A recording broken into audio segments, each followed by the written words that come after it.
Hey, welcome to American Rugby Rundown. My name's Daniel. Going for a walk in Minnesota because I'm visiting my old college roommate. Anyways, Pro Rugby has announced their second combine so far to be held on January 31st in San Francisco, in the San Francisco area, which is important because there's going to be two teams in the Bay Area, one in San Francisco, one in Sacramento. And so obviously they need a lot of people to be from the area that are able to play at a high level in the Bay Area. So it's really smart that they're having, they had a combine earlier this month in Southern California, and now they're having another one up in Sacramento. And so I think it's really important that they're having this combine, and I think it's important that they conduct it in the correct way and in a way that hasn't been conducted by the NRFL, or National Rugby Football League, the other organization that has been trying to put on a professional league in the States. What the NRFL really has been looking for is trying to find the best athletes that they can, which is smart. Rugby is an athletic game, it is physical, you need good athletes, but it is also a very skilled game. And so you need players that have lots of skill, that know the sport of rugby.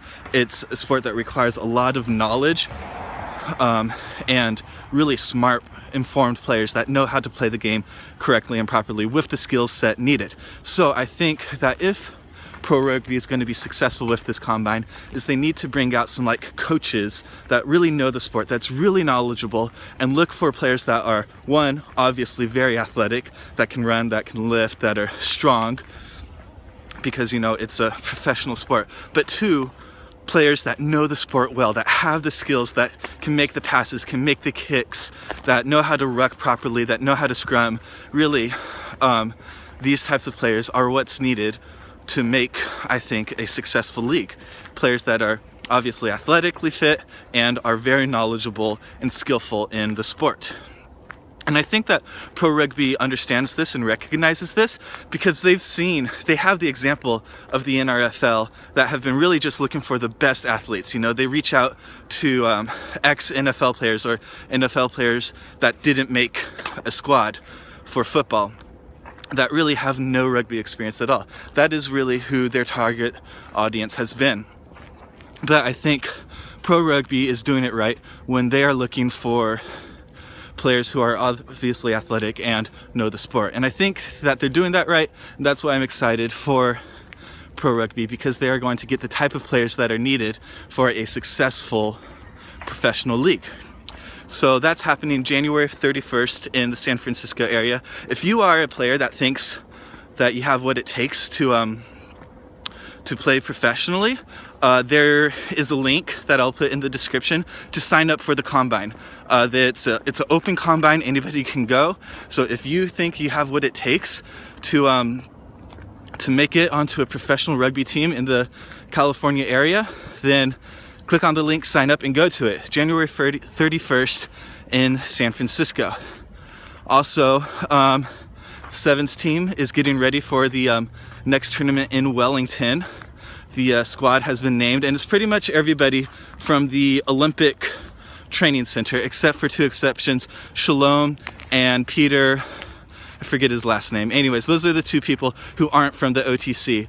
And so you gotta be thinking about, most people who really are going to be playing for us these next coming months are going to be at the OTC, which is exciting because it means that they are dedicating all of their time to training for 7's rugby because they want to make the squad for the Summer Olympics this coming months. So most of the squad, it's the regular names. It's Perry Baker, it's Madison Hughes, it's Carlin Niles, it's all those guys. Threaten Palomalu, that's not his last name.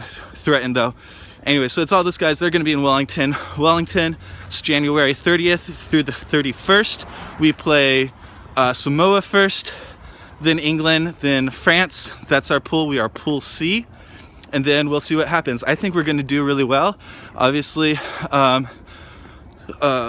Samoa is, I think, on 11. Yeah, they're number 11th in the standings.